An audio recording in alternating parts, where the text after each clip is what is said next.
Hello. Okay. So good morning बच्चों। Yes, a very good morning to all of you. Okay. So last class में हम लोगों ने bottle neck and एक और चीज़ हमने साथ में ख़त्म किया था। अभी आज के सेशन में मैंने आपको बताया था कि वो जो बॉटल नेक और उससे पहले वाला जो पार्ट है that was the part of the plant layout. ठीक है। तो आज अपन उसी के बाद एक और जो अपने को मिसलेनियस टॉपिक देखने को मिलता है उसका बात करने वाले हैं, उसका पढ़ाई करने वाले हैं। लास्ट क्लास में एक तो इंडिफरेंस पॉइंट एनालिसिस हम लोगों ने करा और एक बॉटल नेक वाला चीज हम लोगों ने करा। आज हम दो टॉपिक कवर करेंगे। एक हम कवर करेंगे पहला नंबर ऑफ मशीन्स रिक्वायर्ड। इसको बेसिकली आप मशीन्स भी कह सकते हैं। एंड दूसरा हम लोग आज पार्ट कवर करेंगे कैपेसिटी प्लानिंग। Capacity planning. अभी ये जो मशीन्स वाला जो पार्ट मैं आपको कर रहा हूँ ना, नंबर ऑफ मशीन्स वाला, ये आपका जो फर्स्ट सेकंड चैप्टर है इसी में मिल जाएगा। कैपेसिटी प्लानिंग के आसपास ही आपको टॉपिक मिल जाता है। ठीक है। और बाकी कैपेसिटी प्लानिंग अपन को खुद तो करना ही है। अल्टीमेटली ये जो मशीन्स वाला पार्ट है तुम्हारे कैपेसिटी प्लानिंग वाले चैप्टर में ही तुमको दिख जाएगा। इसका क्वेश्चंस वहीं मिल जाता है तुमको। ठीक है। और ऐसा कोई टफ भी नहीं है, काफ़ी आसान चीज़ है।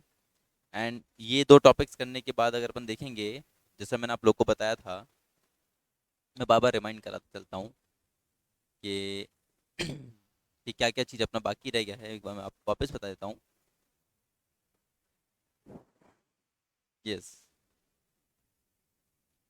सो इंडिफरेंस पॉइंट एनालिसिस एंड ये मशीन्स वाला जो पार्ट है मैं आपको बता रहा हूँ, आपको कैपेसिटी प्लानिंग का ही पार्ट है। आफ्टर कैपेसिटी प्लानिंग हम लोग का दो चीज़ बचेगा।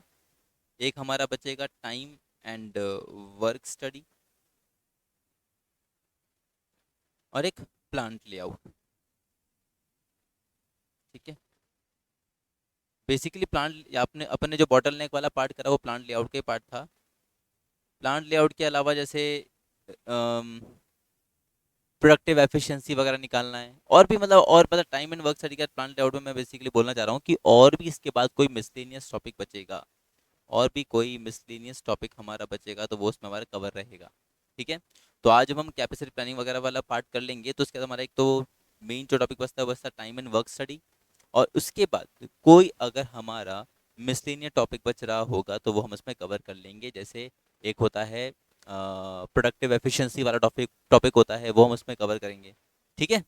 तो जो भी कुछ बचेगा वो हम उस क्लास में कवर कर लेंगे। तो हद से हद दो क्लास और मान के चलें, या पॉसिबल है नेक्स्ट क्लास में ही हम ये वाला पूरा प्रैक्टिकल पोर्शन खत्म कर लेंगे। तो जो मैंने आपको बताया था स्टार्टिंग क्लासेस में कि भाई ये प्रैक्टिकल टॉपिक्स हैं, 16 प्रैक्टिकल टॉपिक्स है, तो वो हमारे सारे 16 टॉपिक्स कवर हो जाएंगे। उसके बाद there will be few classes या तो there will be a single class of 4 to 5 hours जिसमें तुम्हारा पूरा थ्योरी आई विल कंप्लीट, और there will be 2 to 3 classes जिसमें वो तुम्हारा थ्योरी पार्ट में ख़त्म करवा दूंगा। ठीक है। डिपेंड करता है एज पर the availability of time and वो सारा चीज़ पे, जिसमें अपन चार हमारे जो थ्योरेटिकल टॉपिक्स रहेंगे उनको कवर करेंगे। ठीक है। जैसा थ्योरी बताया जाएगा, जैसा थ्योरी लिखवाया जाएगा, वही आपको पढ़ना है, वही आपको एग्जाम्स के लिए प्रिपेयर करना है, वो आपके लिए काफ़ी रहेगा। चलो तो अभी हम स्टार्ट करते हैं with the number of machines वाला पार्ट। ओके। कि ये है क्या। अभी जब मैं नंबर ऑफ मशीन्स का बात कर रहा हूँ इधर, तो इसके लिए हमको पढ़ना क्या है और पढ़ना क्यों है ना, सबसे पहले बात ये आता है। तो देखिए, नंबर ऑफ मशीन्स बेसिकली यहाँ पे हम बात कर रहे हैं किसका, कि कितना मशीन्स चाहिए रहेगा। है ना, हम लोग प्रोडक्शन का कर रहे हैं। एक सेकंड दीजिएगा आप मुझे, एक सेकंड। हेलो।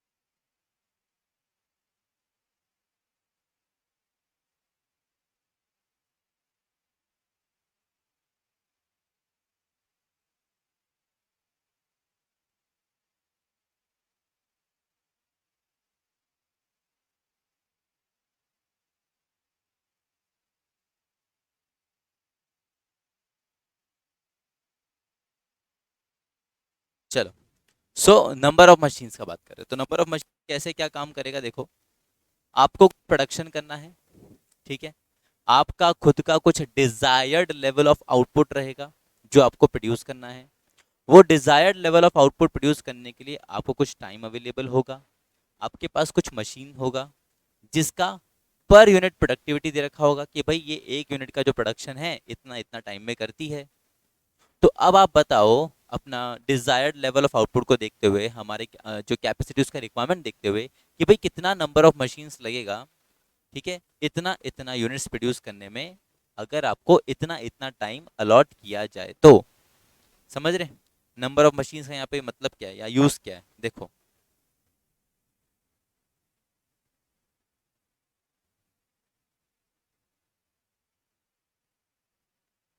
यहाँ हम ये बात कर रहे हैं कि number of machines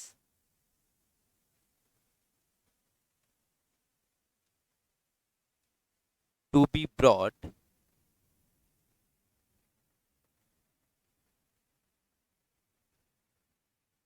to achieve the desired level of output, the desired level of output. तो यहाँ पे हम बेसिकली बात कर रहे हैं कि हमको कितना मशीन्स लाना रहेगा, हमको कितना मशीन्स चाहिए रहेगा in order to produce the desired level of output. तो हमको ये चीज यहाँ पे बताना है, ये चीज हमको कैलकुलेट करना है बेसिकली। अल्टीमेटली समझो ये अलग से कोई टॉपिक नहीं हुआ। एक्चुअली क्या है, तुम लोग को कैपेसिटी प्लानिंग का जब हम बात करते हैं तो उसमें बहुत सारा अलग अलग तरह का क्वेश्चंस दे रखा होता है regarding number of labours, regarding number of machines, productive efficiency. तो उसी को मैंने यहाँ पे हम लोगों ने क्या करा, ऐसा अलग अलग सेपरेट टॉपिक बना दिया ताकि तुमको पता रहे कि ऐसा ऐसा क्वेश्चन तुमसे पूछा जाता है। तो एक जो तरह का क्वेश्चन तुमसे पूछा जाएगा वो इस तरह का क्वेश्चन रहेगा कि तुमको desired level of output given है, तुमको मशीन्स पर प्रोडक्टिविटी गिवन है, तुमको वहाँ पे फाइंड करना पड़ेगा कि अगर डिजायर्ड लेवल ऑफ आउटपुट हमको with in the stipulated amount of time में अगर प्रोडक्शन करना है तो कितना मशीन्स उसके लिए हमको चाहिए रहेगा। ठीक है, तो देखो इसको फाइंड करने के लिए हम एक फॉर्मूला लगाते हैं, ठीक है, कि भाई नंबर ऑफ मशीन्स यदि हमको फाइंड करना है ना, नंबर ऑफ मशीन्स यदि हमको फाइंड करना है तो उसके लिए फॉर्मूला क्या चलेगा। तो उसके लिए फॉर्मूला हमको है कि effective time available for production, जितना टाइम हमको अवेलेबल है काम करने के लिए, ठीक है, effective time available for production, और उसको हम डिवाइड करते हैं टाइम रिक्वायर्ड। किसका time required, time required by machine, ठीक है, time required by machine per unit, कि एक यूनिट प्रोड्यूस करने में मशीन को कितना टाइम लगता है।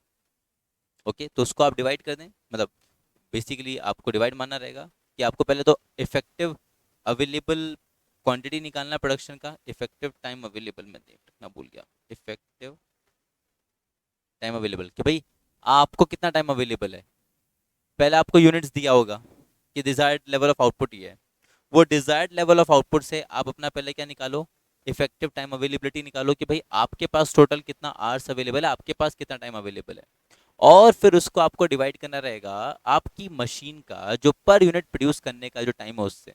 तो उससे आपको पता लग जाए कि भाई आपको इतना इतना मशीन विल बी रिक्वायर्ड अगर आपको इतना क्वांटिटी प्रोड्यूस करना है तो।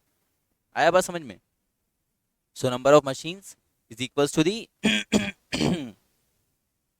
Effective time available for production, उसको डिवाइड कर देना है time required by machine per unit से। ठीक है, आया बात समझ में। ये तो कुल मिला के, तो चलो इसका सीधे डायरेक्ट क्वेश्चन ले लें तो अपन को वैसे समझ में आ जाएगा, या इसको आप ऐसे ही बोल सकते हो, इस फॉर्मूले को आप ऐसे भी लिख सकते हो। कैसे लिख सकते हो कि प्रोडक्शन करने में टोटल जो तुम्हारा टाइम लग रहा है, टोटल प्रोडक्शन टाइम, प्रोडक्शन करने में तुम्हारा मतलब डिजायर्ड क्वांटिटी को प्रोड्यूस करने में तुम्हारा जो टोटल समय लग रहा है वो लिखने का एक इस फॉर्मूले को लिखने का एक और तरीका हो गया बेसिकली। तो उसको आप डिवाइड कर दो, किससे टाइप डिवाइड कर दो, प्रोडक्शन टाइम पर मशीन, ठीक है, production time per unit of machine.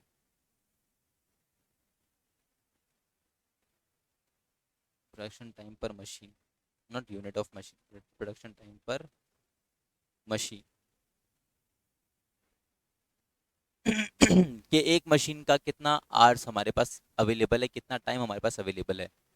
तो टोटल जो टाइम रिक्वायर्ड है उसको एक मशीन का जितना आवर्स अवेलेबल है उससे डिवाइड कर दो, तुमको पता लग जाएगा कि तुमको इतनी इतनी मशीन की जरूरत और पड़ेगी, तुमको इतनी इतनी मशीन की जरूरत और पड़ेगी। फॉर एन एग्जाम्पल, बस सिंपल एक एग्जाम्पल लेते हैं ताकि हमको समझ में आ जाए। जैसे मान के चलो, एक हमको क्वेश्चन जैसे देते हैं कि डिजायर्ड आउटपुट आपको दिया है 10,000 यूनिट्स, कि आप लोगों को क्या करना है, 10,000 यूनिट्स प्रोड्यूस करना है, और टाइम आपको दिया है टाइम जो लगता है बेसिकली एक यूनिट को बनाने में, ठीक है, टाइम पर यूनिट वो दिया है 5 आवर्स। ये टाइम पर यूनिट समझ रहे हैं आप किस चीज़ का है? भाई आपको टोटल क्वांटिटी कितना चाहिए, 10,000, कितने क्वांटिटी का दरकार है, 10,000 क्वांटिटी का दरकार है, और एक यूनिट को बनाने में कितना टाइम लगता है, तो 5 आवर्स लगता है, ठीक है, ये हमको दिया हुआ है।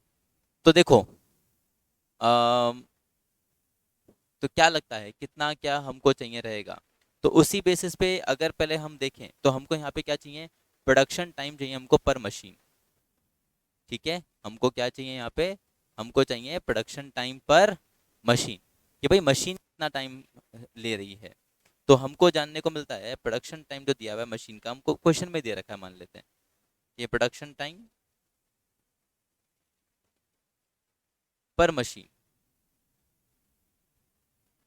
एक मशीन का कितना प्रोडक्शन टाइम हमारे पास अवेलेबल है, तो वो हमको दे रखा है 2,000 आवर्स, ठीक है, 2,000 आवर्स पर मशीन, कि एक मशीन जो है वो 2,000 आवर्स तक काम कर सकती है, ठीक है। तो हमको कितना मशीन और रिक्वायर्ड रहेगा, तो उसके लिए क्या कर लो, पहले टोटल प्रोडक्शन टाइम निकाल लो। तो टोटल प्रोडक्शन टाइम कैसे निकालोगे, तो टोटल प्रोडक्शन टाइम के लिए आप डिजायर्ड आउटपुट जो है उसको मल्टीप्लाई कर लो, कि भाई एक यूनिट बनाने में कितना पैसा लगता है, तो एक यूनिट बनाने में 5 घंटे, 5 घंटे चाहिए, पैसा क्या कितना टाइम लगता है, तो 5 घंटे चाहिए। तो टोटल प्रोडक्शन आवर्स कितना चाहिए आपको, 50,000 आवर्स। टोटल प्रोडक्शन आवर्स कितने लगेंगे आपको, 50,000 आवर्स। बट अगर अपन देखें तो एक मशीन का कितना प्रोडक्शन टाइम हमारे पास अवेलेबल है, इट इज 20,000, 20 नहीं सॉरी 2,000 आवर्स, कि एक मशीन का जो अवेलेबिलिटी है टाइम का वो कितना है, 2,000 आवर्स। तो बताओ नंबर ऑफ मशीन्स कितना चाहिए रहेगा, अगर तुमको 2,000 आवर्स में ही अगर काम खत्म करके देना है, तो नंबर ऑफ कितना चाहिए रहेगा, तो सर नंबर ऑफ मशीन्स निकाल लेते हैं, 50,000 will be your total production time, इसको डिवाइड कर दो कि एक मशीन का कितना प्रोडक्टिविटी आवर्स तुम्हारे पास अवेलेबल मैक्स टू मैक्स, तो 2,000 आवर्स तुम्हारे पास अवेलेबल है, तो which means we will be requiring 25 machines, ठीक है, in order to complete the desired level of output within the specified amount of time, ठीक है, कि इतना इतना मशीन्स हमको चाहिए रहेगा। बताओ, बोलो आया ये चीज समझ में? एक बार जरा देख लेते हैं तुम लोग हो कि नहीं हो live. Tanisha, yes good morning Tanisha, बताओ ये चीज समझ में आया तुमको जो मैं बता रहा? हाँ, ये वाला जो चीज हमने डिस्कस किया समझ में आया तुम लोग को? ये बात बता दो मुझे, कि बेसिकली हमको नंबर ऑफ मशीन्स में निकालना है क्या है ना, कि आपको कुछ ऐसे इसी तरह से डिजायर्ड लेवल ऑफ आउटपुट दिया होगा, आपको पहले टोटल प्रोडक्शन टाइम निकालना है, आपको ये देखना है कि भाई आपकी मशीन कितना आवर्स अवेलेबल है, उसके बेसिस पे तुमको क्या करना है, तुमको कैलकुलेट करना है कि कितना number of machines will be required. आया बात समझ में? तो ये भी अगर आप टॉपिक देखो तो कैपेसिटी से ही रिलेटेड है, कि भाई कितना मशीन चाहिए, तो ये भी कैपेसिटी प्लानिंग से ही रिलेटेड टॉपिक में आता है।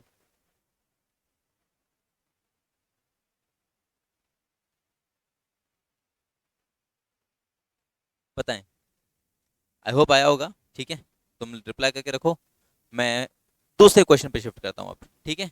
चलो अभी नेक्स्ट क्वेश्चन पे शिफ्ट मारते हैं इसको।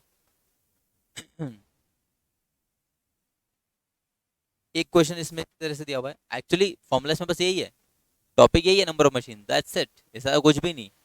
क्वेश्चन अब कैसे कैसे, अब क्वेश्चन क्योंकि ये फिर आता है एग्जाम में तो अपन घबरा जाते हैं, इसलिए इसको मैं आपको अलग अलग से टॉपिक लिखवा के करा रहा, ठीक है। चलो एक क्वेश्चन और देखते हैं इसका। A department works on 8 hours shift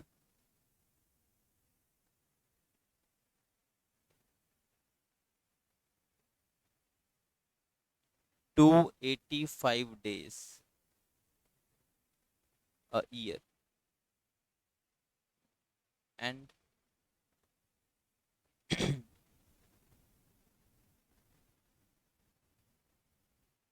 has the usage data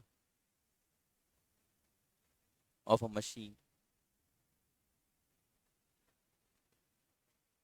as given below।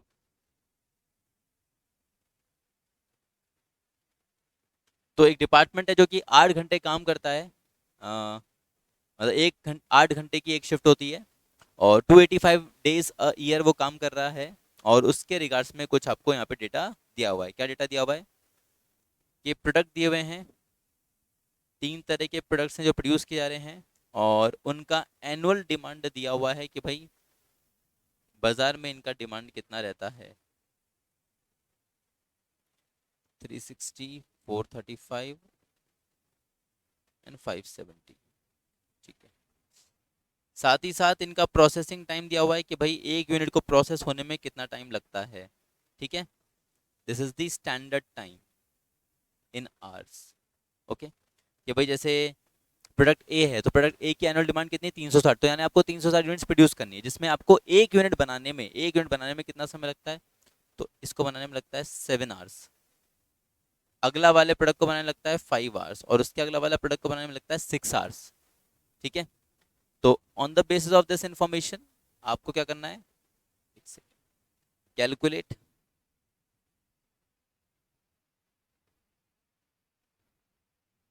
पहला processing time needed in hours to produce A, B and C. पहला चीज आपको फाइंड करना है टोटल प्रोसेसिंग टाइम, मतलब प्रोसेसिंग टाइम निकालना है आपको to produce A, B and C. तीनों का अलग अलग निकालना है बेसिकली। ए के लिए कितना प्रोसेसिंग टाइम चाहिए, बी के लिए कितना, और सी के लिए कितना, ठीक है। एक तो ये आपको कैलकुलेट करना है, दूसरा आपको कैलकुलेट करना है इसमें एनुअल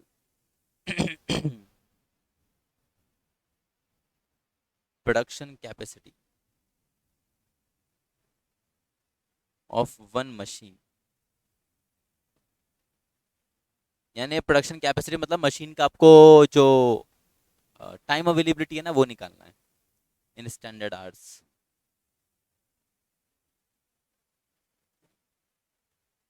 और तीसरा नंबर ऑफ मशीन्स रिक्वायर्ड, और तो क्या चाहिए रहेगा?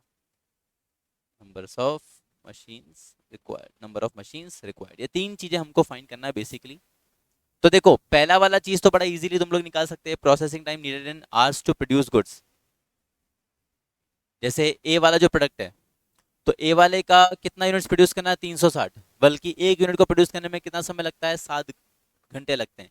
तो 360 × 7 कर लो। मेरे पास कैलकुलेटर नहीं है लगता है यहाँ पे, उस दिन तो था मेरे पास, अवेलेबल था। एक सेकेंड रुको, मैं मेरा कैलकुलेटर लेके आता। इसको करो, 360 × 7 आएगा तुम्हारा, तो तुम्हारे पास इसकी क्वांटिटी आ जाएगी, ठीक है। फिर वैसे ही तुम बी का प्रोसेसिंग टाइम निकाल लो 435 × 5 करके, एंड सी का प्रोसेसिंग टाइम निकाल लो 517 × 6 करके, क्योंकि एक यूनिट को बनाने में 6 घंटा लग रहा है। तो कितना टोटल आवर्स चाहिए रहेगा? तो बी का आपको 570 यूनिट्स प्रोड्यूस करना है, तो भाई ऑब्वियस सी बात है, जो यूनिट्स दिया है उसको हम मल्टीप्लाई कर लेंगे, एक यूनिट को बनाने में कितना समय लगता है, तो हमारे पास टोटल प्रोसेस टाइम आ जाएगा। एक मिनट कैलकुलेट में जा, मेरा कैलकुलेटर लिखता।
चलो, करा।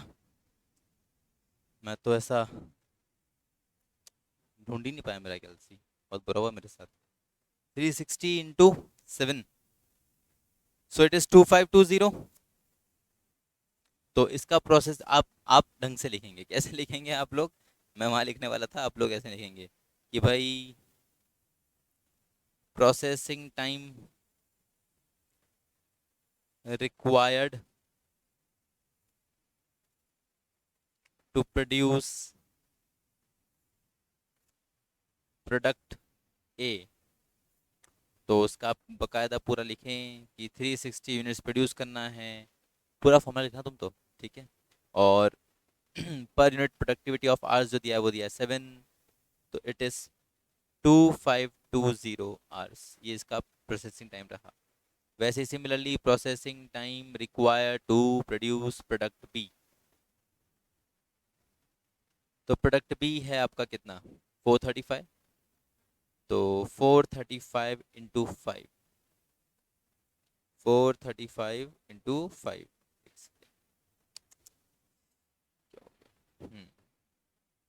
2175, 2175 hours. Similarly, processing time required to produce product C. So it is 570 × 6। तो 570 × 6 करा तो ये आया अपने पास 3420 आवर्स। तो भाई इतना इतना प्रोसेसिंग आवर्स, मतलब प्रोसेसिंग टाइम हमको रिक्वायर्ड रहेगा to produce all the 3 products. अगर टोटल प्रोसेसिंग टाइम अगर बोलता, जैसे इसमें तो बोला नहीं है, पर बोलता तो आप क्या करते, तीनों को प्लस करते, तुम्हारे पास तुम्हारा टोटल प्रोसेसिंग टाइम आ जाता। पहला पार्ट हो गया। चलो अब दूसरे पार्ट पे चलते हैं। दूसरे पार्ट में बोल रहा है एनुअल, ठीक है, annual production capacity of one machine. एक मशीन का एनुअल कैपेसिटी निकाल के दो, ठीक है, वो भी आवर्स में। तो देखो डिपार्टमेंट है, डिपार्टमेंट में मशीन होगा, और डिपार्टमेंट जो है वो 8 घंटे काम कर, मशीन एक दिन में कितना घंटे चल रही है, एक दिन में 8 घंटे चल रही है। और पूरे साल भर में वो कितना दिन काम, वो वो 285 डेज काम करती है। सो दैट मीन्स स्टैंडर्ड क्या कैलकुलेट करना, एनुअल प्रोडक्शन कैपेसिटी,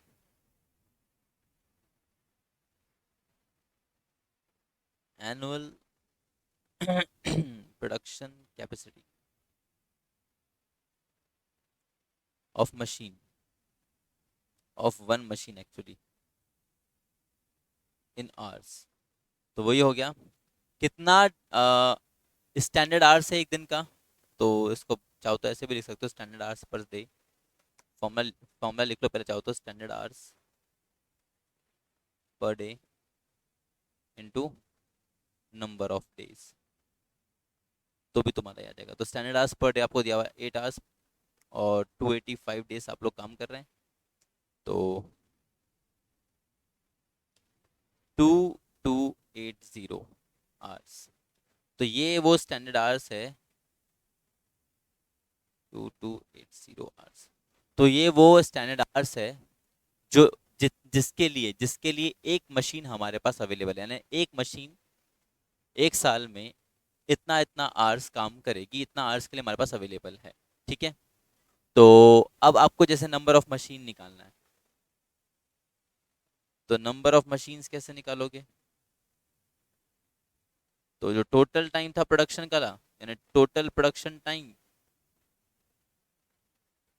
उसको डिवाइड कर लो मशीन टाइम से, है ना, एक मशीन का टाइम से, वन मशीन टाइम से। तो मशीन का टाइम आपको दिया हुआ है कितना, 2280।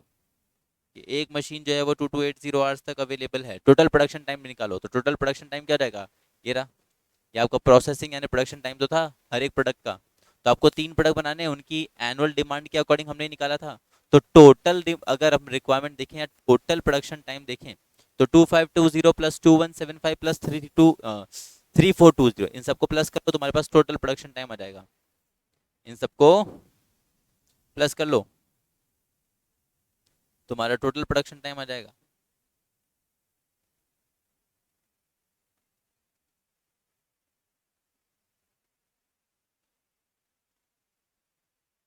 टोटल प्रोडक्शन टाइम कितना आया? 5, फिर 1, फिर 1, 8, 8115। चेक कर लो एक बार। 2799 और 211 और ये 116, 6 और 177 और 411, यस ठीक है। तो 8115 आवर्स आपका टोटल प्रोडक्शन टाइम है, और एक मशीन जो आपके पास अवेलेबल है वो 2 to 8 आवर्स 80 आवर्स के लिए अवेलेबल है। तो डिवाइड पता कर लो कितना मशीन चाहिए रहेगा, करो डिवाइड जरा इसको पता लगे। सो 8115 डिवाइड बाय 2280, मेरे पास आ रहा है ये 3.5। 3.5 आ रहा है क्या? तो 3.5 मशीन तो कैसे लाएंगे? 3 मशीन तो कैसे लाऊं? और 3 मशीन नहीं ला सकते गरिमा, क्योंकि 3 मशीन लाएंगे तो बेटा कम प्रोडक्शन होगा, है ना। तो इसलिए हमको कितना मशीन चाहिए रहेगा? हमको चाहिए रहेगा 4 मशीन। ठीक है, तो खुद समझना कि कम कम क्यों नहीं कर रहे। कम करेंगे तो उससे क्या होगा? प्रोडक्शन उतना नहीं हो पाएगा ना।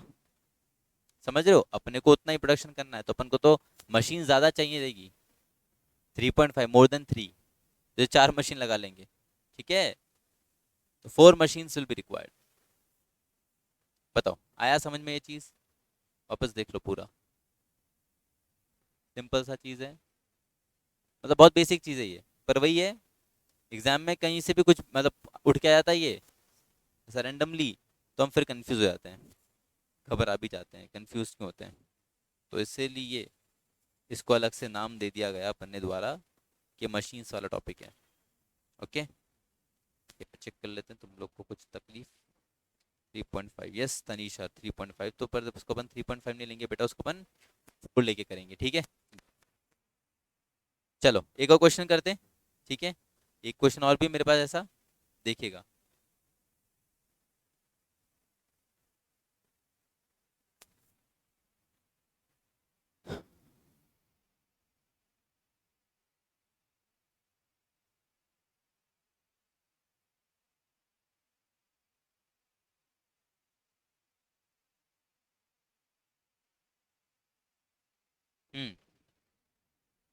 Next question.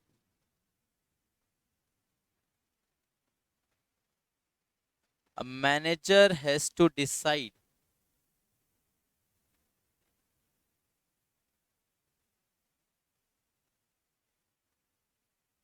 about the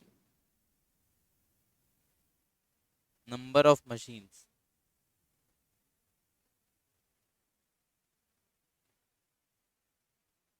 to be purchased.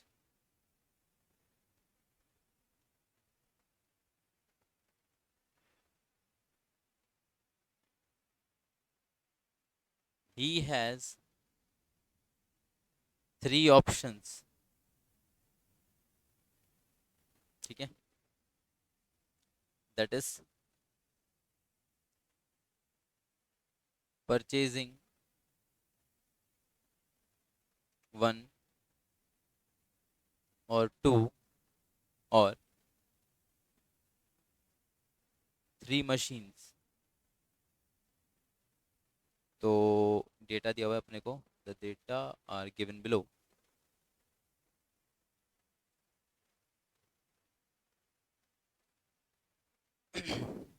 ठीक, क्या दिया हुआ डेटा सुनो।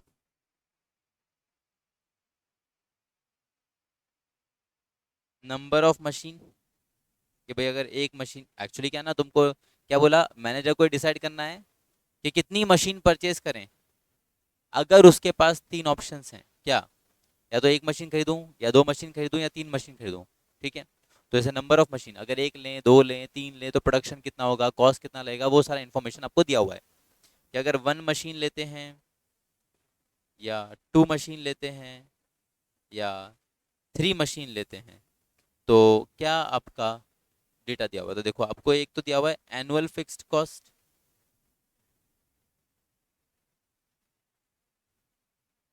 और एक आपको दिया हुआ है आउटपुट करस्पॉन्डिंग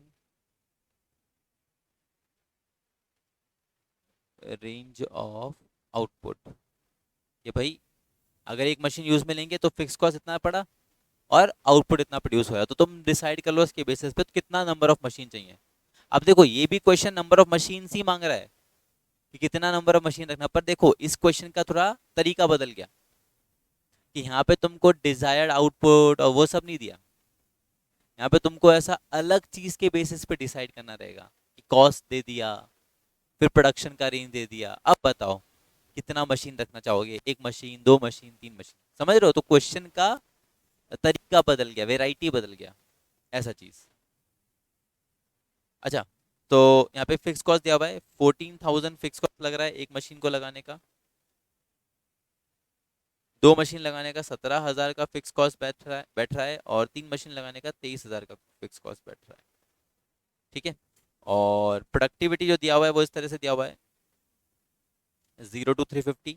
अगर एक मशीन लगाते तो इतना प्रोडक्शन कर पाएगी ये, 0 से लेके 350। 0 is the minimum quantity, 350 is the maximum quantity. ठीक है, और दो मशीन लगाते हो तो 351 से लेके 550 ये इसका रेंज रहेगा, कम से कम 351 यूनिट्स प्रोड्यूस कर सकता है और max to max 550 units produce कर सकता है। मशीन लगाते हो तो उसका प्रोडक्शन कैपेसिटी रहेगा 551, ये वन है ना, एक बच्चे इसको 7 समझ लेते हैं, रुको, 351, हाँ 551, और मैक्सिमम जो कैपेसिटी यहाँ बता रहा है ये 900 यूनिट्स की बता रहा है।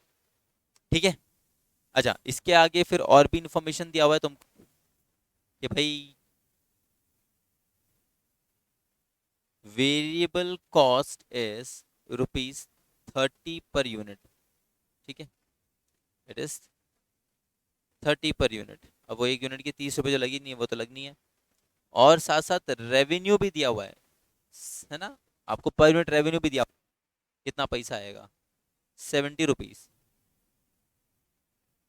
ठीक है, तो अभी इसके बेसिस पे तुमको बताना है कितना मशीन्स रहेगा। तो देखो आगे और सुनो, determine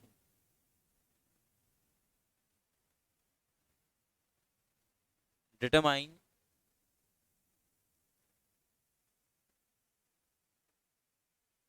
the break even point for each range. हर प्रोडक्शन रेंज के लिए आपको ब्रेक इवन पॉइंट निकालना है।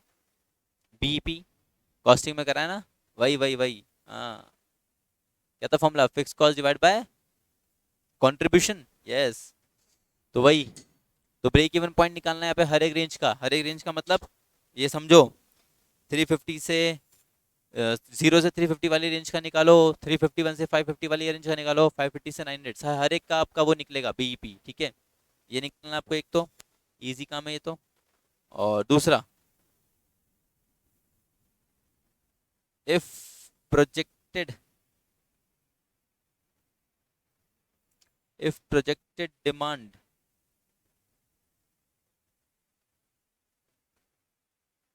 is between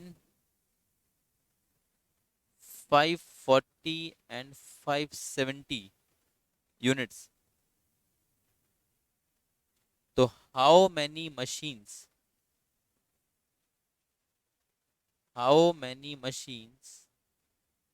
should the manager purchase। ठीक है, आपको नंबर ऑफ मशीन के ऊपर डिसीजन लेना था, तो ये आपको डिसीजन यहाँ लेना रहेगा कि अगर अपने को प्रोडक्शन 540 से 570 यूनिट्स के बीच में रखना है, if our requirement is this, तो बताओ कितना मशीन इंप्लॉय करना चाहिए, क्या एक मशीन इंप्लॉय करें, दो मशीन इंप्लॉय करें, या तीन मशीन इंप्लॉय करें। ठीक है, सबसे पहले बात ब्रेक इवन पॉइंट निकालना आपको, पहले वाले में जो पूछा है हर एक रेंज का। तो ब्रेक इवन पॉइंट निकालने के लिए formula, yes, fixed cost divide by contribution, contribution निकल जाएगा easily, sales minus variable cost, यहाँ पे सेल्स यानी रेवेन्यू दिया हुआ है आपको, माइनस वेरिएबल कॉस्ट कर लो, तो 70 - 30, your contribution per unit is 40, your contribution is per unit contribution is 40। ठीक है, बताओ आया समझ में?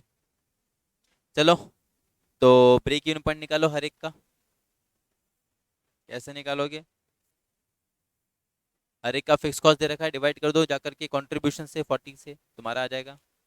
करो 1 मिनट जरा, मेरे को एक छोटा सा काम करना है। करो इसे।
हम्म। करा। चलो देखो, तो हर एक रेंज के लिए निकालते हैं, ठीक है। तो जैसे पहला प्रोडक्शन रेंज है आपका, चाहो तो ऐसे लिख लो, प्रोडक्शन रेंज। मैं यहाँ पे लिख लो इसका ब्रेक इवन पॉइंट। तो प्रोडक्शन रेंज इज 0 to 350। तो ब्रेक इवन पॉइंट इसका हो गया 14,000 was the fix cost divide by 40। कितना आया? 0 से 0 कैंसिल, और ये आ गया आपका 350। 2 से 2 कैंसिल, 20, 350। ठीक है, यानी 350 यूनिट्स बेचने पे ही यहाँ पे बीईपी अपन इवन अटेंड करेंगे, अटेन करेंगे, है ना। जो है ना मैक्सिमम कैपेसिटी, अगर एक मशीन लाता हूँ तो मेरे को फुल कैपेसिटी पे काम करना पड़ेगा, then only I will be in break even point. दूसरे का बात करूँ, 351 से लेके 550 वाला रेंज, 17,000 वॉज द कॉस्ट। करो डिवाइड, 17, 16,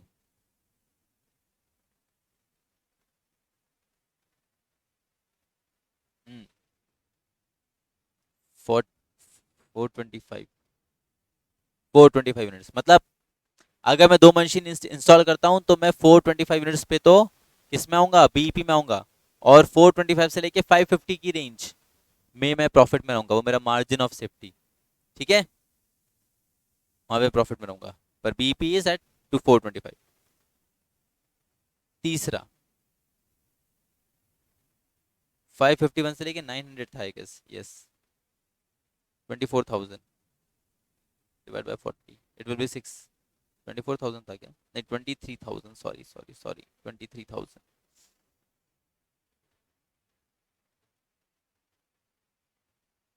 कितना आएगा देखो, 23,000 डिवाइड बाय 40, 75 यूनिट्स। तो ये इन सब का ब्रेक इवन पॉइंट आ गया, जो हमसे पहले वाले पार्ट में पूछा गया था, determine the BEP for each range. तो हमने हर एक रेंज का ब्रेक इवन पॉइंट निकाल दिया है। Now let's come on to the second part. Second part में क्या बोल रहा है? सेकंड पार्ट में बोल रहा है कि भाई अगर if projected demand is between 540 and 570 units, so how many machines should the manager purchase? एक, दो के तीन? तो सुनो, बहुत सिंपल सा बात है। लेते हैं अपन इसको, ये पहला चीज था आपका। अब दूसरा, number of machines for quantity between 540 and 570 I guess, yes 570। क्या करना चाहिए देखो भाई। हम्म तो अगर मैं ऑप्शन 1 की बात करूं, ठीक है, तो इसका ब्रेक इवन पॉइंट आ रहा है 350 पे, और पहले वाले मशीन का मैक्सिमम कैपेसिटी, यहाँ पे मैं लिखूंगा लिखूंगा कि maximum capacity of one machine is 350। तो इसका तो सिलेक्शन नहीं कर सकते, समझ रहे? इसका सिलेक्शन तो नहीं कर सकते क्योंकि मेरे को जो क्वांटिटी प्रोड्यूस करनी है वो करनी इन इन इन रेंज ऑफ 540 टू 570। बल्कि अगर एक मशीन लगाऊंगा तो मैक्सिमम प्रोडक्शन कितना कर पा रहा हूँ, 350। तो ये तो कंसिडर नहीं किया जाएगा ना, एक मशीन तो सेलेक्ट नहीं होगी, अब होगी तो या तो दो होगी या तीन होगी, तो ये तो अपन ने कर दिया रिजेक्ट, ये तो अपन ने कर दिया रिजेक्ट। ठीक है, क्योंकि अपना रेंज में लाइन नहीं कर रहा जो अपन को प्रोडक्शन रेंज दिया है। ओके, चलो अब बात करते किसका, बात करते मश, मशीन, दो मशीन वाले का। तो maximum capacity of two machines is कितना है, मैक्सिमम कैपेसिटी कितना है, ये 550। ओके, हमारा रिक्वायरमेंट कितना है, हमारा रिक्वायरमेंट है 540 टू 570। ओके, तो ये उस रेंज में है, 540 टू 570 वाली रेंज में है, क्योंकि 550 यूनिट्स तो ये प्रोड्यूस करके दे रहा है, इसकी मैक्सिमम कैपेसिटी है। और इसका अगर बीईपी देखें, ब्रेक इवन पॉइंट देखो दो मशीन्स का। अब तुम कहोगे सर ब्रेक इवन पॉइंट अपने ऊपर वाले क्वेश्चन में तो देखा ही नहीं। बेटा वहां पे तो उसकी मैक्सिमम कैपेसिटी अपनी रेंज में ही नहीं आ रही ना, इसलिए देखने की जरूरत ही नहीं पड़ी। हाँ, इसका ब्रेक इवन पॉइंट देखते हो तो वो आता है 425 यूनिट्स। 425 यूनिट्स तक ब्रेक इवन अटेन कर लेगा और उसके बाद जितना भी क्वांटिटी एडिशनल प्रोड्यूस करेगा वो तुम्हारा एक्स्ट्रा प्रॉफिट है। समझ रहे? इसका जितना भी क्वांटिटी प्रोड्यूस कर रहा है, जैसे 550 का अगर अपन बात करें तो वो तुम्हारा प्रॉफिट है। ठीक है, मैं लिख देता हूँ, एक्स्ट्रा ओवर बीपी तुम्हारा मार्जिन हो गया। समझ रहे? कितना, 550 में से 425 गए, 125 यूनिट्स। तो इस पे यदि प्रॉफिट को कैलकुलेट करूं तो 125 यूनिट्स इंटू प्रॉफिट, प्रॉफिट कितना है तुम्हारा, 40 रुपया। तो देखो कितना है, 250, 5,000, 5,000 विल बी ऑफ प्रॉफिट। तो अब इसको देखें नहीं देखें, इसको कंसिडर करें नहीं करें, डिसाइड करते हैं। क्योंकि अब अपन तीसरा वाला चीज देखेंगे, यानी जहाँ पे तीन मशीन लगानी है। तो maximum capacity of three machines कितना है, 900 है। बीईपी ब्रेक इवन पॉइंट कब आ रहा है,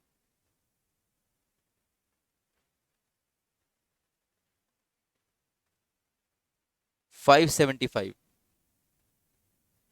ओके, अब 575 देखो, इसका ब्रेक इवन पॉइंट कहाँ पे आ रहा है, 575।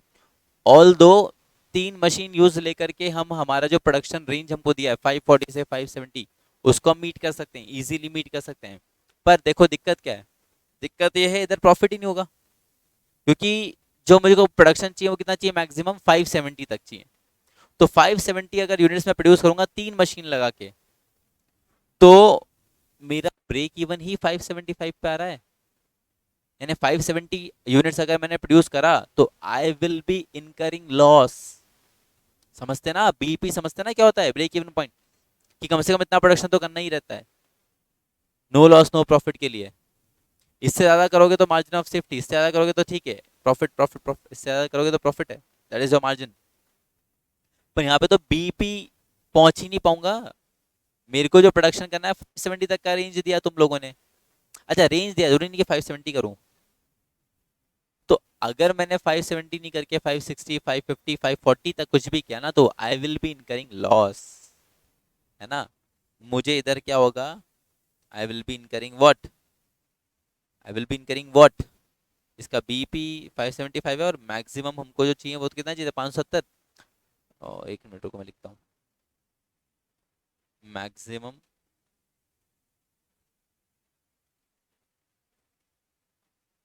Requirement was 570। तो इधर हमेशा हमेशा मैं कौन सा सिचुएशन में रहूंगा, लॉस।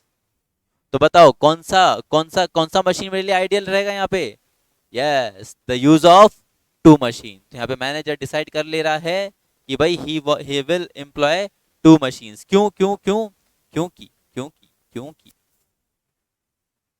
वो उसका प्रोडक्शन रेंज में भी है, प्लस बीईपी 425 यूनिट्स पे आ चुका है, उसके बाद 125 यूनिट्स जो एक्स्ट्रा बेच रहे हैं उस पर अच्छा प्रॉफिट कमा रहे हैं, वहां लॉस है, वहाँ हमारा कैपेसिटी नहीं है, यहाँ पे अपने को 5,000 प्रॉफिट है, तो जहाँ प्रॉफिट है वहाँ जाऊँ।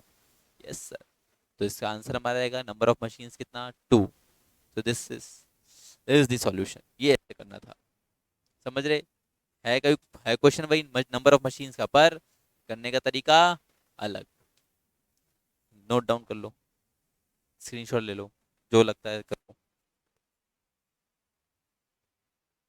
फिर एक नए तरीका, एक और तरह का क्वेश्चन देखते हैं इसी के बेसिस पे ना, आखिरी टाइप जो होगा इसका।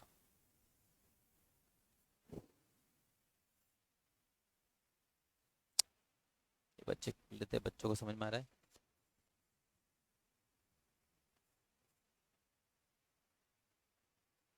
350425, गुड गुड तनीषा, तुमने बीपी पहले ही कैलकुलेट करके दे दिया, वेरी गुड। बताओ ये आया चीज समझ में तुमको अच्छे से? एक्चुअली मैं रेगुलर चैट देखता नहीं, ठीक है ना। तो ये जो क्या समझ में आया तुमको?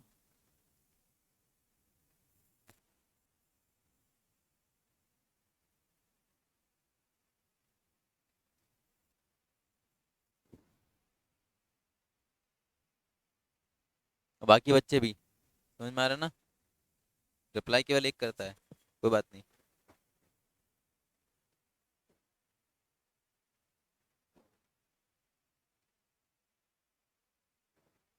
चलो, आई गेस आ गया होगा।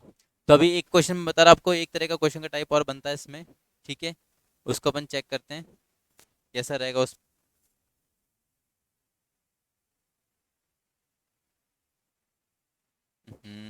एक सेकंड, क्वेश्चन निकालता हूँ मैं। हम्म, हम्म, हम्म,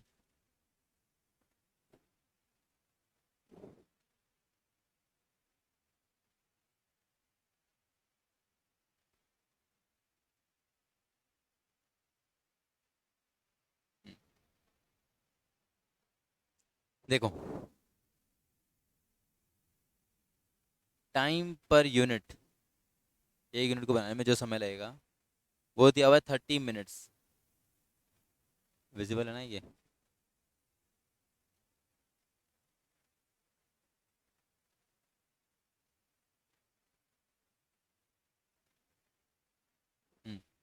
time per unit is 30 minutes.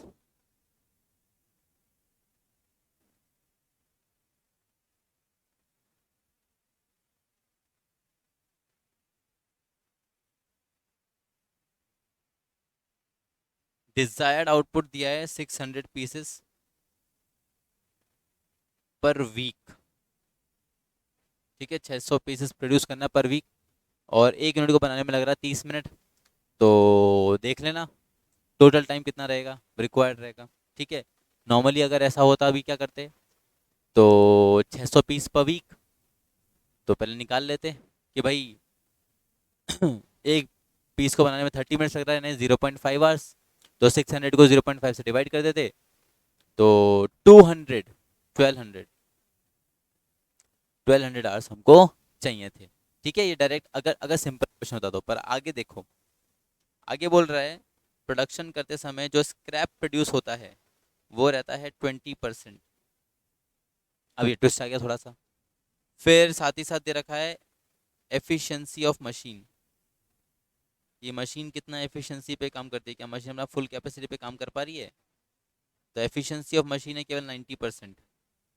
तो अभी जैसे ही ये स्क्रैप 20% वाला बात ऐड हुआ, और आपका ये क्या कहते हैं एफिशिएंसी ऑफ मशीन वाला बात ऐड हुआ, तो तुम्हारा यहाँ पे डायरेक्ट वो जो अगर अपन क्या कर सोच रहे थे, 600 को 0.5 से डिवाइड करने का सोच रहे थे, वो चीज़ यहाँ पे थोड़ी देर के लिए थम गया, रुक गया, वो नहीं कर सकते।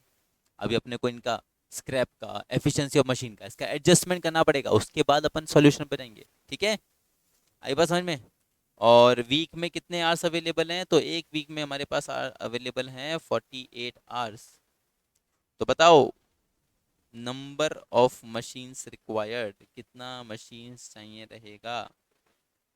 लगाओ दिमाग, 2 मिनट, 2 मिनट सोचो, कुछ सोचो क्या करना चाहिए क्या नहीं करना चाहिए, ठीक है। 2 मिनट सोचो सिर्फ, ज़्यादा भी मत सोचो।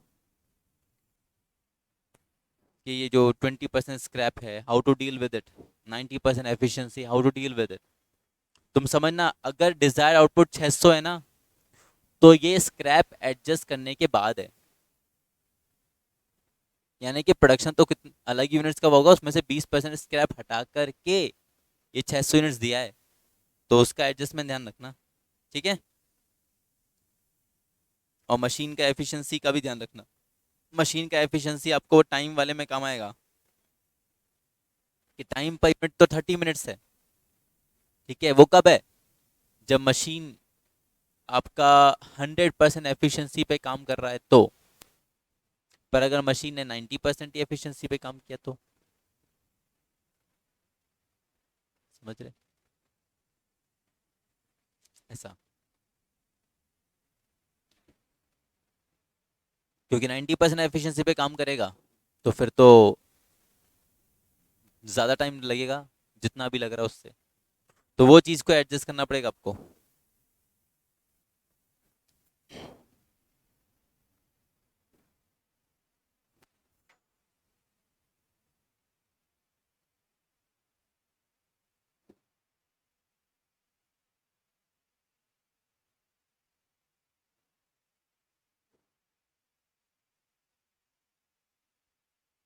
देखो क्या करेंगे।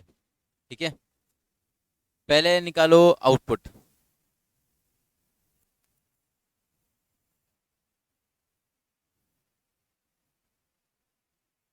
ठीक है, पहले निकालिए आप आउटपुट। तो भाई ये जो आउटपुट अपने को दिया 600, ये तो स्क्रैप एडजस्ट करने के बाद का है, तो स्क्रैप एडजस्ट करने से पहले का, तो उसको मैं बोलूँगा ग्रॉस टोटल आउटपुट। ठीक है, उसको मैं बोलूँगा ग्रॉस टोटल आउटपुट। तो gross total output will be 600। ये 80% के बाद एडजस्ट करने के बाद का था, तो 80 से डिवाइड करके 100 से मल्टीप्लाई, तो देखो कितना आता है। 600 डिवाइड बाई 18 200, 750 यूनिट्स। यानी टोटल प्रोडक्शन जो रिक्वायर्ड है वो 750 यूनिट्स है, क्योंकि इतना क्वांटिटी जब प्रोड्यूस करोगे ना, तो जाके 600 तुम्हारी डिजायर्ड यूनिट्स तक पहुंचोगे। तो अगर हमको टोटल मशीन आर निकालने पड़ेंगे, तो हम 750 से निकालेंगे, ना कि 600 से। समझ रहे? ऐसा चीज, क्योंकि एक्चुअल में प्रोडक्शन तुमको इतना करना पड़ेगा। ओके। अच्छा, सिमिलरली टाइम पर मशीन जो लग रहा है, टाइम पर मशीन जो लग रहा है, एक यूनिट को बनाने में जो समय लग रहा है, उसको भी एडजस्ट करना पड़ेगा। कैसे एडजस्ट करें? क्योंकि वो 90% एफिशिएंसी पे काम कर रहा है ना। तो देखो,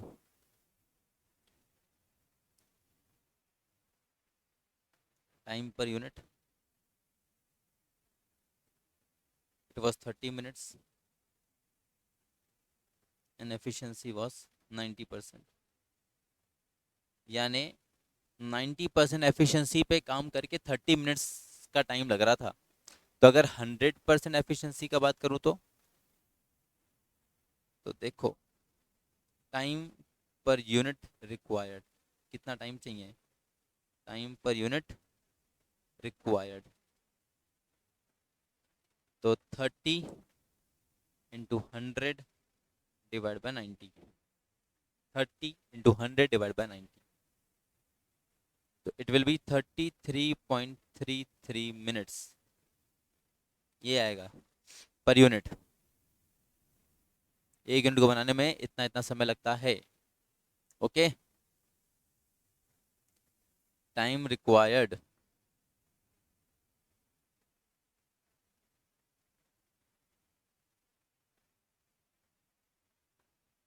वे बच्चे क्या करते हैं यहाँ पे, 30 जो टाइम दिया ना उसको 90% से मल्टीप्लाई कर देते। बेटा 90% से मल्टीप्लाई करोगे तो 27 आएगा। तो तुम खुद सोचो, अगर 90% एफिशिएंसी पे काम कर रहे हो, तो पहले एक यूनिट को बनाने में 30 मिनट्स लग रहा था। तो अगर 90% एफिशिएंसी, यानी फुल एफिशिएंसी पे काम नहीं करोगे, 90% एफिशिएंसी पे काम करोगे, तो क्या 30 मिनट के जगह 27 मिनट लगेंगे क्या? अगर 27 निकालोगे तो इसका मतलब क्या है, तुम तो उसकी एफिशिएंसी बढ़ा रहे ना, बल्कि एफिशिएंसी बढ़ेगी नहीं, एफिशिएंसी तो कम हो रही ना। और अगर एफिशिएंसी कम है, तो यानी टाइम जो लगना था 100 पे, 90 पे क्या लगेगा टाइम, उससे ज़्यादा लगेगा। तो इट इज़ 33.33। और टोटल प्रोडक्टिविटी वॉज 750। तो अभी निकाल लो कि प्रोडक्शन करने के लिए टोटल टाइम रिक्वायर्ड कितना है। तो total time required for production को डिवाइड कर देना आपके ये टाइम पर यूनिट से, तुमको पता लग जाएगा कितना मशीन्स जो है रिक्वायर्ड है। करो। तो पहले टोटल टाइम रिक्वायर्ड निकालो, total time required for production.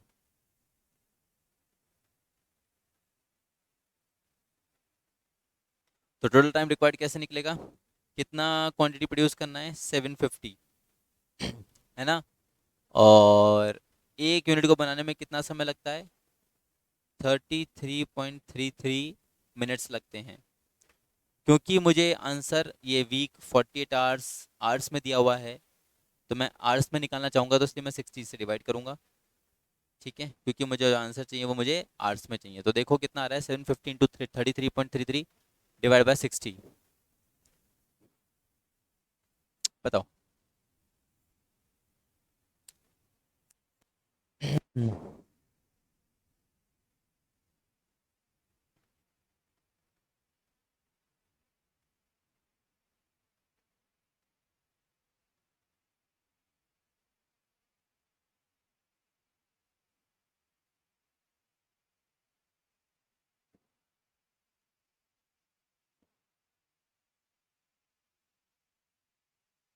Hmm. Yes it is 416.67 hours. तो ये हमको टोटल टाइम रिक्वायर्ड रहेगा। ठीक है, ये हमको टोटल टाइम रिक्वायर्ड रहेगा। तो चलो अभी इस चीज़ के बारे में बताओ कि भाई कितना मशीन्स रिक्वायर्ड रहता, देखो बताओ अपने आप।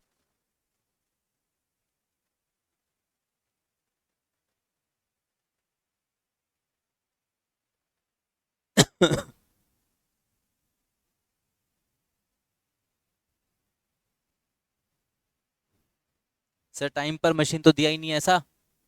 बेटा टाइम पर मशीन अगर आप देखो तो एक वीक में 48 आवर्स हैं, यानी अगर 48 आवर्स वो डिपार्टमेंट काम कर रहा है, मशीन भी तो एक हफ्ते में कितना आवर्स चल रही होगी, 48 आवर्स।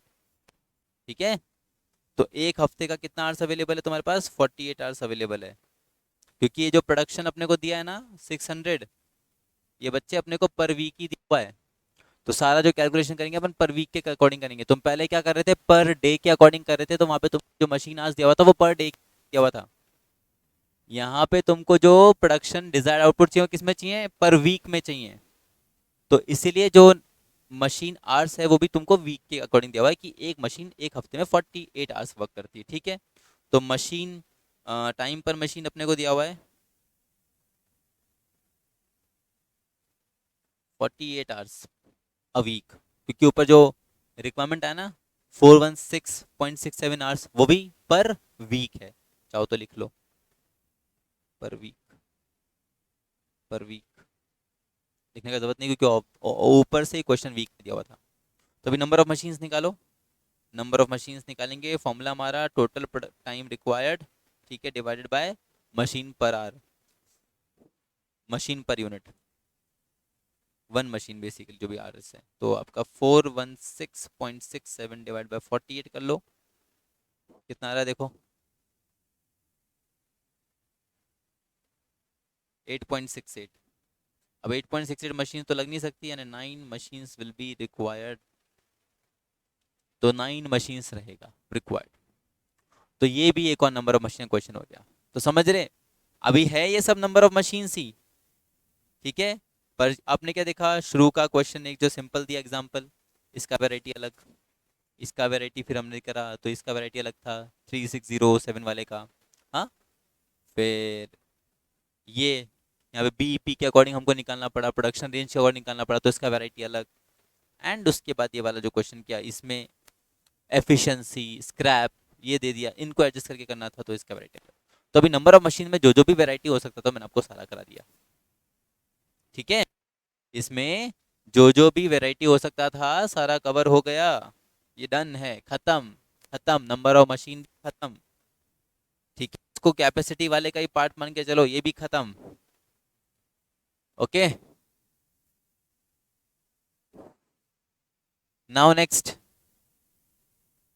ये खत्म है। ठीक है, नाउ नेक्स्ट, नेक्स्ट अपन स्टार्ट कर रहे हैं बच्चों कैपेसिटी प्लानिंग फुल फ्लैश वे में। ठीक है, कैपेसिटी प्लानिंग का क्वेश्चन जो जैसे आता है ना, उसी पे अपन सीधे स्टार्ट कर रहे हैं। ओके, तो अभी देखते कितना हम कर पाते क्वेश्चंस। एक क्वेश्चन तो करके ही जाएंगे at least on the minimum side भी। उससे पहले एक बार कैपेसिटी प्लानिंग क्या होता है, क्या चीज़ है क्या नहीं, वो डिस्कस कर लेते हैं ना। व्हाट इज कैपेसिटी प्लानिंग, ये वाला चीज़ खत्म हो गया, नंबर ऑफ मशीन खत्म हो गया। यहाँ तक जो पढ़ा, डब्बा बनाओ, लॉक कर दो, दिमाग में स्टोर कर लो, खत्म। ठीक है, अभी अब जो पढ़ रहे हैं ना आगे, अब नया डब्बा खोलो। ठीक है, और अभी उसमें नया चैप्टर, ये नया टॉपिक डालने का। हाँ भाई, यहाँ तक समझ में आया तुम लोग को अपने बच्चे? 8.68, okay sir, fine fine fine fine, ठीक है बेटा ठीक है। अभी स्टार्ट करते कैपेसिटी प्लानिंग। ठीक, तो कैपेसिटी प्लानिंग का यदि बात करूं, what is capacity planning exactly, है ना। कैपेसिटी प्लानिंग मतलब आप कैपेसिटी दो तरीके से देखते हैं, एक तो टाइम के अंदर, एक यूनिट्स के अंदर। एक तो टाइम में और एक यूनिट्स में। टाइम में कैसे कि भाई what is the maximum hour available for the production, कि मैंने कोई प्लांट लगाया है, उसका मैक्सिमम टाइम कितना अवेलेबल है। एक तो वो मेरा कैपेसिटी आ गया, और दूसरा कि हम टोटल कितना प्रोडक्शन कर सकते। दूसरा क्या, कि टोटल हम कितना प्रोडक्शन कर सकते। समझ रहे, वो जो मैक्सिमम आवर्स का बात कर रहा हूं, उसमें कितना मैक्सिमम क्वांटिटी हम प्रोड्यूस कर सकते। तो ये दो चीजें हम कवर करते हैं कैपेसिटी प्लानिंग में, कि भाई कितना नंबर ऑफ आवर्स एक तो हमारे पास अवेलेबल रहेगा, और दूसरा कितना यूनिट्स हम जो है प्रोड्यूस करेंगे। Capacity, what will be our capacity, कितना यूनिट्स प्रोड्यूस कर सकते, कितना आवर्स रहेगा। ठीक है, और ये सब चीज का जो डिस्कशन हमारा जो एंड होता है, वो कहीं ना कहीं वही हमारा कॉस्ट रिक्वायरमेंट पे जाकर के एंड होता है, कि एज पर द कॉस्ट हम फिर ये डिसाइड करते कि हाँ इतना इतना कैपेसिटी हमको लेकर के चलना है। आया बात समझ में? अच्छा, यहाँ कैपेसिटी प्लान जैसे अपन ने पिछले जो नंबर ऑफ मशीन वाला क्वेश्चन किया, जैसे वहाँ पे बीईपी वाला हमारा ब्रेक इवन पॉइंट का एक बीच में आ गया है, वो हमारा कॉस्टिंग से रिलेटेड टॉपिक आ गया।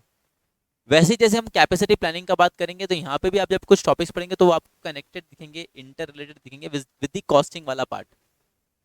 ठीक है, तो बस ये कि कुछ कुछ के नाम बदल गए हैं यहाँ पे, पर वो तौर तरीका वो तो सब वैसा के वैसा ही रहेगा। ठीक है, तो आसान ही रहेगा समझने में। चलो तो एक बार कैपेसिटी प्लानिंग स्टार्ट करते हैं अब।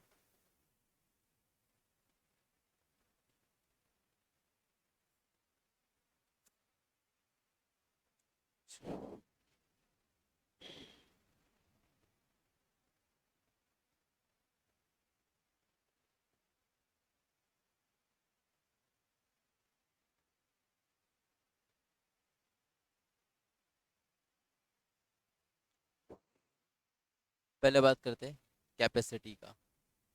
What do we mean by capacity? So it means time available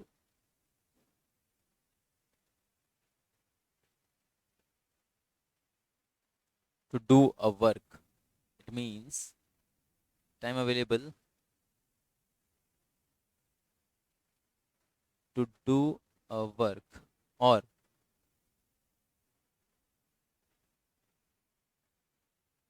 the work that can be done,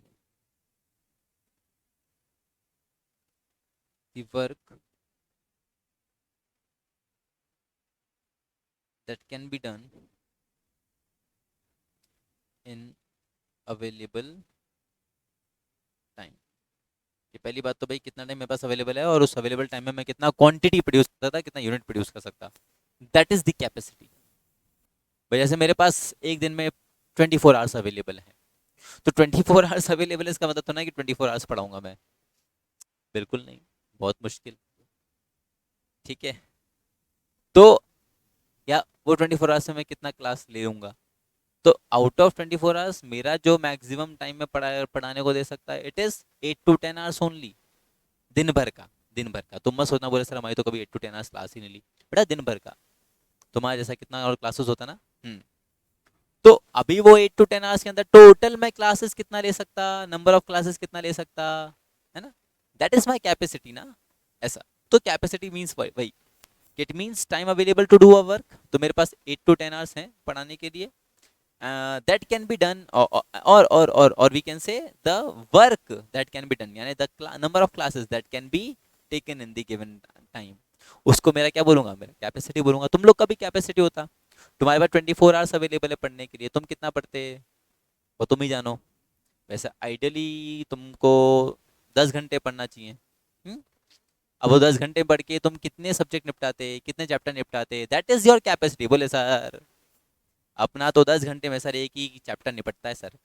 हाँ, तो that is your capacity. Okay, चलो। तो कैपेसिटी का बात हुआ, तो यही चीज करना है, कैपेसिटी हमको प्लान करना है, कितना कैपेसिटी रहेगा, एक्चुअल क्या है, स्टैंडर्ड क्या है, वो सारी चीज। अच्छा, तो कैपेसिटी निकला, तो अगला टॉपिक आता है टाइप्स ऑफ कैपेसिटी, कितने तरह का कैपेसिटी होता है।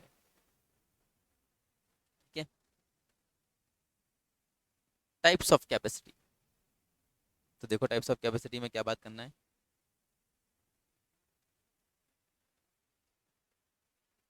पहला पहला आएगा आपका इंस्टॉल्ड कैपेसिटी। ठीक है,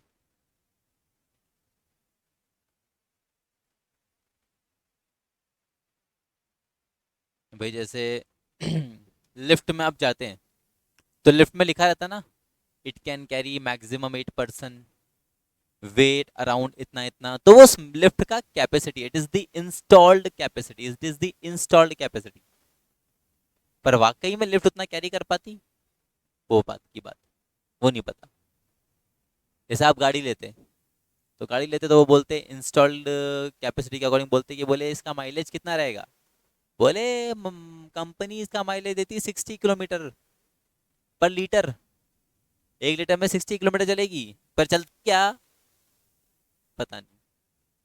तो इंस्टॉल्ड कैपेसिटी मतलब कि it is the capacity that the producer, या जो मतलब जिसने हमको मशीन सप्लाई करा है या जो भी सप्लाई किया ना, या हमने जो थियोरेटिकली हमने प्लांट का आइडियली, हाँ, हमने अगर प्लांट स्टैब्लिश करा है तो हम आइडियली बात कर रहे हैं कि सब चीज अपना फुल एफिशिएंसी पे चलेगा, बिना किसी स्क्रैप के चलेगा। तो भाई this is the you know capacity या quantity that we can produce. Okay, तो उसको हम बोलते हैं इंस्टॉल्ड कैपेसिटी, या फिर डिजाइंड कैपेसिटी भी बोला जाता है, और डिजाइंड कैपेसिटी, और इसको थियोरेटिकल कैपेसिटी भी बोलते हैं। थियोरेटिकल क्यों बोलते हैं, समझ रहे हैं क्योंकि ये बात सिर्फ थियोरेटिकली कर सकते हैं, अब सही में इतना कैप इतना क्वांटिटी प्रोड्यूस कर पाएंगे नहीं कर पाएंगे वो नहीं पता। किताबों में बोल दिया भाई हमारी मशीन ऐसा 1000 क्वांटिटी प्रोड्यूस कर सकती है, अब प्रोड्यूस सही में कर पाती है नहीं कर पाती, वो बात की बात रहती है, थियोरेटिकल कैपेसिटी। और चाहो तो उसको मैक्सिमम कैपेसिटी भी बोल सकते हो कि हाँ इससे ज्यादा तो नहीं जा पाएगी। ठीक है, तो एक तो हो गया install capacity, design capacity, theoretical या मैक्सिमम, सबकी सब एक ही बात है। ठीक है, basically it is what, it is the capacity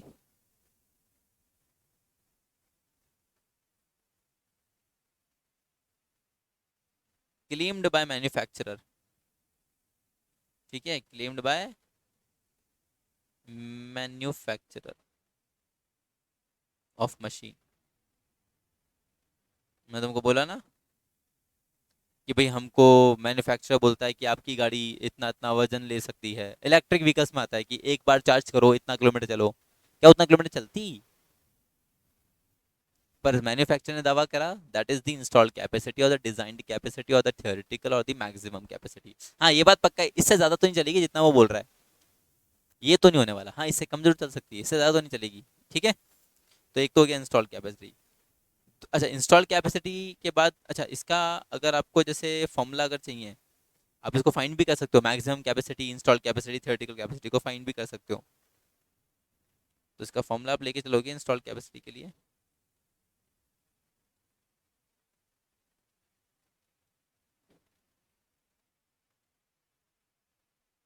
number of machines जितनी है मल्टीप्लाई करो जितने आवर्स अवेलेबल हैं पर डे, मल्टीप्लाई करो जितने दिन अवेलेबल हैं, है ना, मल्टीप्लाई करो जितनी यूनिट्स प्रोड्यूस कर सकते हैं per hour into units per hour. नीचे लिख रहा हूँ मैं ना, इंटू, साथ ही में यही है, इंटू यूनिट्स पर आवर। तो इंस्टॉल कैपेसिटी अगर आपको निकालना है तो कितना मशीन्स, उसको मल्टीप्लाई कर लो, एक दिन में कितना घंटे चलती, प्लस कितना दिन तुम्हारे पास है, प्लस कितना यूनिट प्रोड्यूस करती है एक घंटे में, तुम्हारे पास पता चल जाएगा what is your installed capacity. सबको मल्टीप्लाई कर लो, you will get to know your installed capacity. ठीक है। हम्म।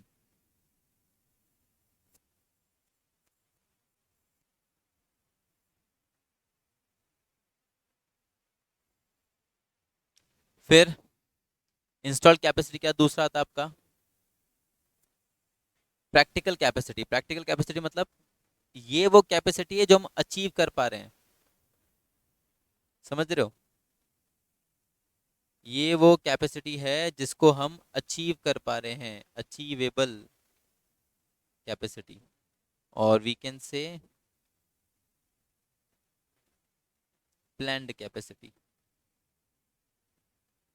अचीव कर पा रहे मतलब मैंने बोला ना भाई, सामने वाले ने तो बोला 60 माइल्स पर आवर, या सॉरी 60 किलोमीटर चलेगी 1 लीटर में, पर जब असलियत में चलाई तो मालूम पड़ा 40 किलोमीटर ही चली और फिर बंद हो गई।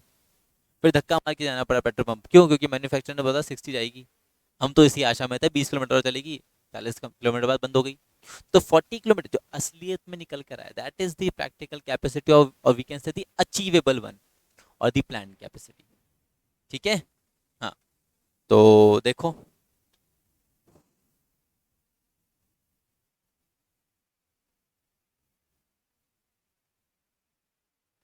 It is calculated based on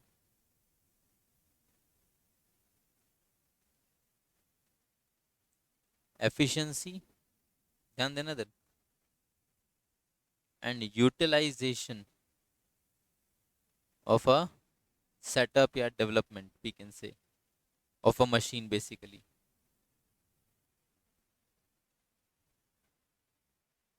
अब एक्चुअल में कितना प्रोडक्शन करके दे रही, कितना कैपेसिटी है, ये किस पे डिपेंड कर रहा है, on the efficiency and utilization of the machine, कि आखिर उस मशीन का एफिशिएंसी कितना है और उसका यूटिलाइजेशन कितना हो रहा है, उस पर डिपेंड करेगा कि हाँ what is achievable capacity that we gate.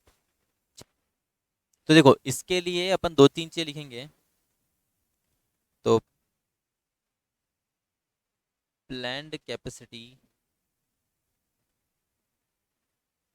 Equals to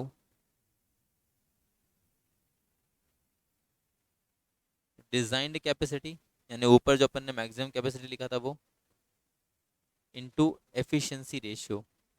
अब 90% एफिशिएंसी दिया तो उससे मल्टीप्लाई कर दो, जितना दिया उससे मल्टीप्लाई कर लो, इनटू यूटिलाइजेशन रेशियो, और कितना यूटिलाइज कर रहे हो उसको, 20% कर रहे हो, 30% कर रहे हो, तो उससे तुमको तुम्हारा एक्चुअल जो कैपेसिटी है वो पता लग जाएगा, प्लान कैपेसिटी पता लग जाएगा।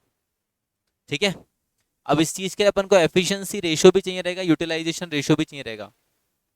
तुम ध्यान दो, तुमने फॉर्मूला लिखा है प्लान के लिए, प्रैक्टिकल कैपेसिटी निकालने के लिए, केवल डिजाइन कैपेसिटी को मल्टीप्लाई कर दो एफिशिएंसी रेशियो यूटिलाइजेशन रेशियो से। तो उसके लिए आपको पहले एफिशिएंसी रेशियो यूटिलाइजेशन रेशियो, तो क्वेश्चन में गिवन हो तो ठीक है, और नहीं गिवन हो तो निकालना पड़ेगा। निकालना पड़ेगा तो कैसे निकालेंगे, तो उसके लिए फॉर्म फॉलो करेंगे, फॉर्म लगाएंगे उसके लिए, देखो एफिशिएंसी रेशियो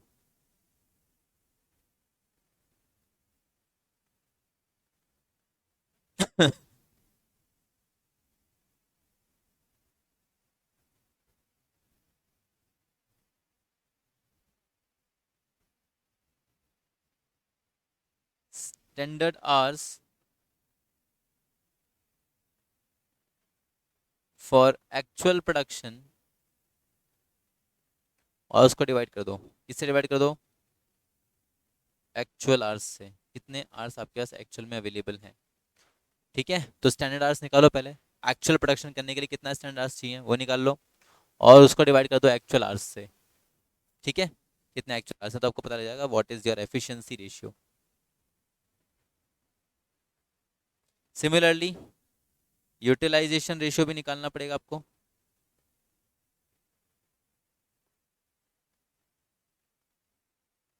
तो यूटिलाइजेशन रेशियो के लिए एक्चुअल, यहाँ पे एक्चुअल आवर्स पहले लेंगे, ठीक है,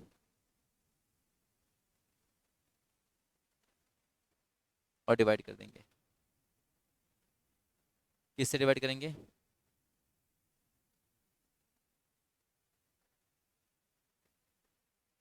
बजटेड आवर्स और वीकेंड से स्केड्यूल्ड अवेलेबल आवर्स, या जितने आवर्स हमारे पास अवेलेबल है उससे, ठीक है। एक्चुअल आवर्स को, जितना आवर्स हमको अलॉट किया गया है सामने से, उसको हम डिवाइड कर देंगे, हमको यूटिलाइजेशन रेशियो आ जाएगा। और इसमें एक चीज़ और निकलती है, इसमें एक चीज़ और निकलती है जिसको हम बोलते हैं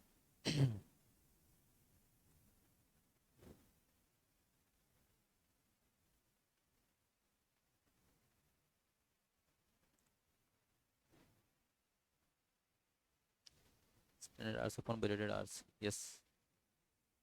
एक और चीज़ निकलती है इसमें, क्वेश्चन में बोलता है efficiency of utilization ratio, efficiency of utilization ratio. तो यूटिलाइजेशन रेशियो का एफिशिएंसी रेशियो समझ रहे हो? Utilization ratio is what? It is actual hours divided by scheduled hours और दी बजटेड आवर्स।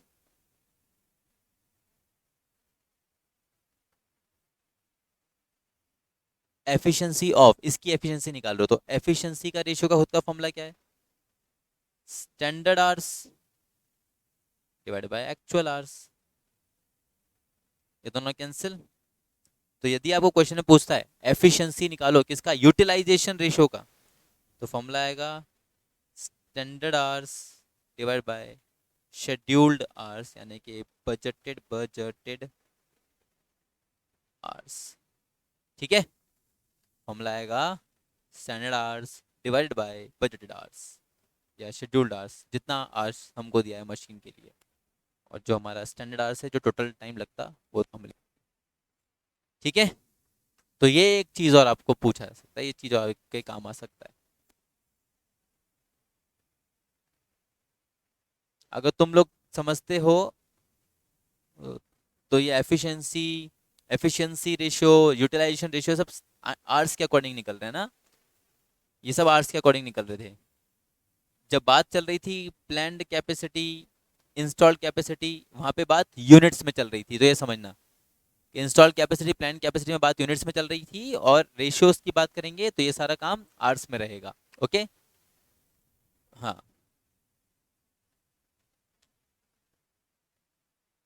फिर एक दो चीज़ें तो हो गई, प्लान कैपेसिटी, इंस्टॉल्ड कैपेसिटी। एक तीसरा चीज़ और भी होता है, ठीक है, एक तीसरा चीज़ और भी होता है। व्हाट इज दैट तीसरा चीज़?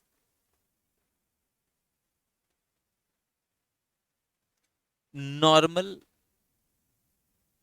और वीकेंड से एवरेज कैपेसिटी, ठीक है। एक तो हो गया भाई एक्चुअल, एक हो गया मैक्सिमम, और एक हो गया एवरेज कैपेसिटी, या वीकेंड से नॉर्मल कैपेसिटी। एक सेकेंड।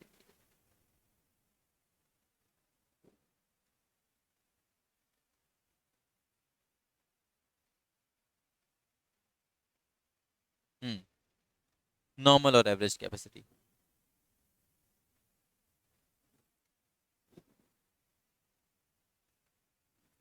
और इसको एक और नाम भी होता था, डेमोन्स्ट्रेटेड कैपेसिटी भी बोलते हैं। याद रख लेना बस, सारे अलग अलग नाम है, याद रख लो, ठीक है। अब ये क्या था? तो बेसिकली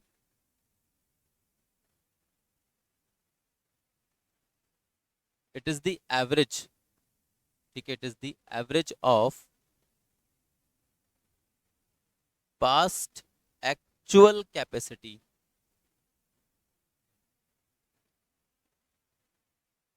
यूटिलाइजेशन यानी आपकी जो एक्चुअल कैपेसिटी आई है ना पास्ट में, कितना एक्चुअल कैपेसिटी आया, हाँ, उन्हीं का एवरेज निकाल रहे हो आप। Okay, by ignoring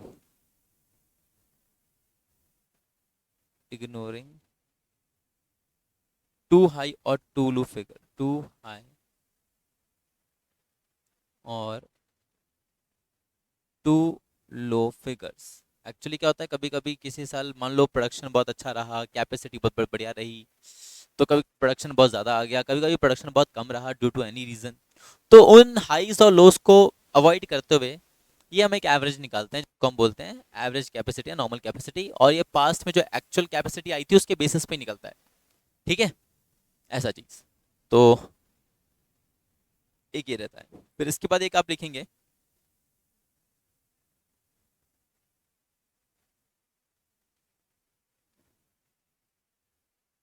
productivity ratio. एक आप निकालेंगे प्रोडक्टिविटी रेशियो।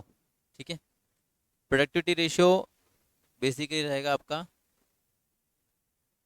आपका जो एफिशिएंसी रेशियो रहा उसको मल्टीप्लाई कर लो। यूटिलाइज तो हो ही गया, नहीं नहीं ये तो हो गया, प्रोडक्टिविटी रेशियो तो आपका वही वाला बात हो गया ऊपर। एक सेकेंड,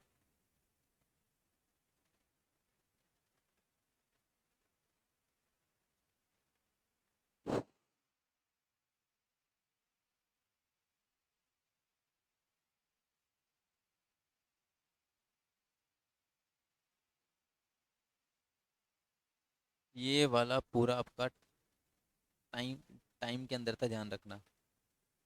ठीक है, ये वाला भी अभी मैं जो लिखवा रहा हूँ यहाँ पे, प्रोडक्टिविटी रेशियो। ठीक है बच्चों, ध्यान रखना, इट इज़ इन यूनिट्स, ये यूनिट्स की बात चल रही है यहाँ पे। ये यूनिट्स में ऊपर जो निकाला तो टाइम में था, ये वाला यूनिट्स में है। फॉर्मूला है एफिशिएंसी रेशियो, इसको मल्टीप्लाई करेंगे हम यूटिलाइजेशन रेशियो से।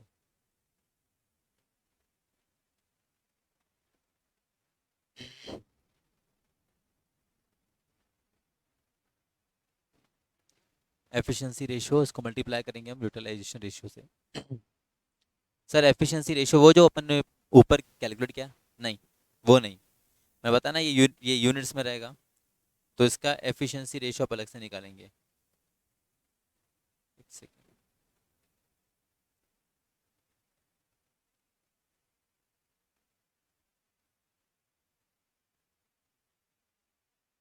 Efficiency ratio based on units, based on units.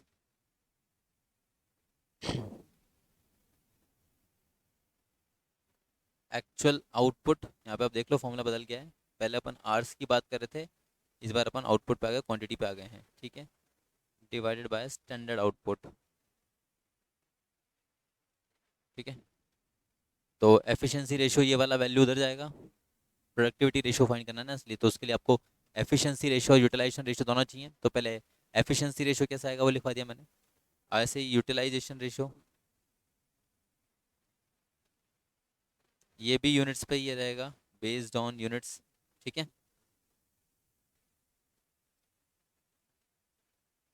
Formula रहेगा इसका वही, एक्चुअल आउटपुट डिवाइड कर दो बजटेड आउटपुट से। दोनों का कैलकुलेशन अलग कर लो, फिर जाके मल्टीप्लाई कर लो, तो हमारा प्रोडक्टिविटी रेशियो आ जाएगा। ठीक है, तो ये कुछ चीज़ें हैं जो आपको कैपेसिटी प्लानिंग में आपसे पूछा जाएगा या आपको निकालने को बोला जाएगा। Okay, yes. तो क्या क्या चीज़ें रह सकता है मैंने आपको बता दिया। ठीक है, एक छोटा सा एक नॉर्मल सा क्वेश्चन करा देता हूँ मैं आपको, ताकि समझ में आएगा क्या चीज़ कराए क्या चीज़ नहीं कराए, एंड इसके आएगा और क्वेश्चंस फिर अपन नेक्स्ट क्लास में करेंगे। ठीक है, फिलहाल ये सब नोट डाउन कर लो, इंपॉर्टेंट है सारे फॉर्मुलेस, मेनली क्या है ना, फॉर्मुलेस काम के हैं। क्वेश्चन कुछ भी आएगा फॉर्मुला से याद रहेगा, सब कर लोगे। टाइप्स ऑफ कैपेसिटी स्टार्ट किया, इंस्टॉल कैपेसिटी के लिए आपका ये फॉर्मुला रहा, पैक्ड कैपेसिटी इसके लिए ये रहा, वहाँ पे एफिशिएंसी रेशियो यूटिलाइजेशन रेशियो कब आता है, विच वाज इन टाइम, ये हमने निकाला। को पता है एक चीज़ पूछता है एफिशिएंसी ऑफ यूटिलाइजेशन रेशियो, तो उसको इस तरह से कैलकुलेट करते हैं। फिर बात आया normal average capacity, normal average capacity average कर लो पास परफॉर्मेंस का तो वैसे ही आ जाएगा, उसको अपन ने निकाला। फिर एक प्रोडक्टिविटी रेशियो निकालने की बात है, तो उसको हमने यहाँ पे कैलकुलेट करा जो कि यूनिट्स में था। तो यूनिट्स के लिए हमने यहाँ पे एफिशिएंसी रेशियो यूटिलाइजेशन रेशियो दोनों यूनिट्स में लेकर के सॉल्व करा। ठीक है, ऐसा चीज। अब चलो एक सिंपल सा क्वेश्चन लेते हैं, ठीक है, और फिर आज का इस क्लास को एंड करते हैं।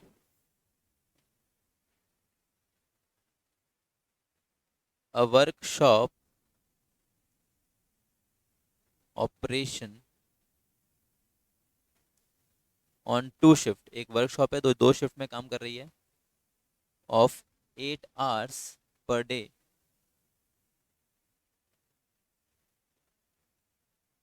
इट हैज 10 machines, 10 machines हैं उसके पास।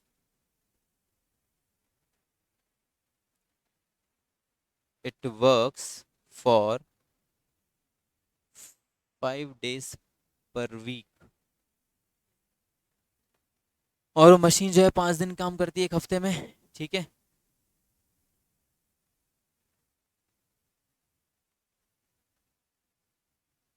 और एक दिन का आपको 8 hours दे रखा है वैसे ही। आगे बोलता है मशीन यूटिलाइजेशन, ये दे रखा है इसमें, इज 90%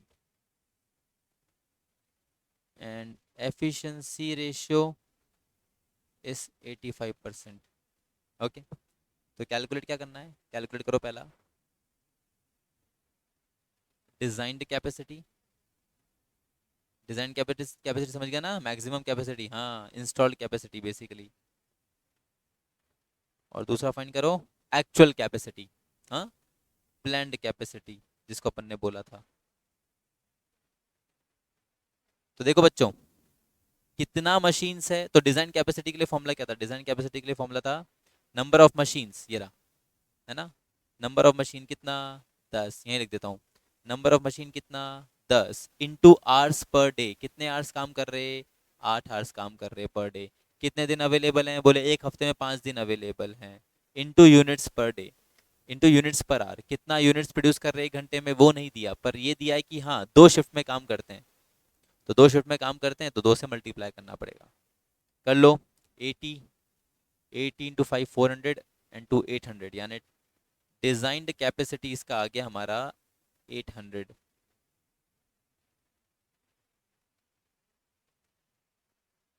डिजाइन कैपेसिटी कितना आ गया इसका हमारा 800। अब प्लान्ड कैपेसिटी निकालना है। प्लान्ड कैपेसिटी का फॉर्मूला क्या था, प्लान्ड कैपेसिटी का फॉर्मूला था डिजाइन कैपेसिटी को मल्टीप्लाई कर लो एफिशिएंसी रेशियो यूटिलाइजेशन रेशियो से। तो डिजाइंड कैपेसिटी को मल्टीप्लाई करा efficiency ratio into utilization ratio से। कर लो सॉल्व।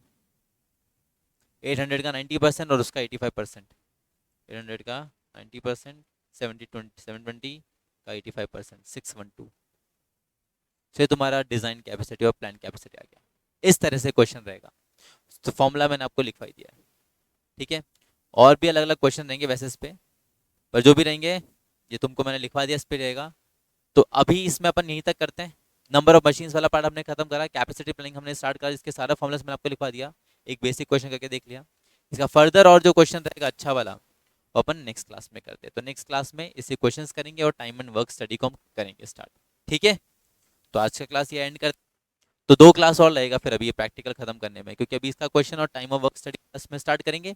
और फिर उसके बाद कुछ अगर प्लांट लेआउट का कुछ क्वेश्चन बचता है, कुछ पार्ट बचता है, तो उसको खत्म करने के लिए क्लास हो चाहिए रहेगी। तो 2 क्लास अभी और अपने को लगेगा ये प्रैक्टिकल पोर्शन खत्म करने के लिए। ओके, चलो आज का क्लास खत्म करते हैं। कोई भी तरह का दिक्कत आया और डाउट आया अगली क्लास में पूछेगा, ठीक है। मिलते हैं, थैंक यू।